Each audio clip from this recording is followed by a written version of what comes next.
po malalaman kung pending o dismiss na po ang kaso? 2022 pa po ako nung last hearing, no? 2022 pa po yung last hearing. Pagkatapos po ay magpasa na ng counter affidavit ay wala na pong natanggap na update galing sa piskal. Sana masagot po, Attorney Noel Valerio from Miguel. Yes, good afternoon, Miguel. Ang question mo lumalabas ay yung kaso mo pending sa Fiscal's Office o sa Prosecutor's Office.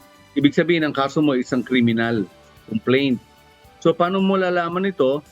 2022, pwede normally nagpa-follow up tayo sa verification division ng Fiscal's Office.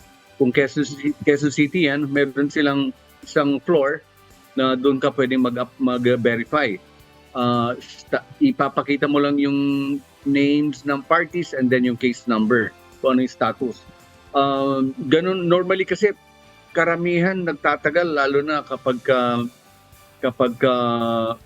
walang nagpa-follow up. So pinakamaganda niyan, mag-follow up, or kung walang resolution, yung lawyer natin pwede siyang mag-file ng motion for early resolution kung wala pang resolution.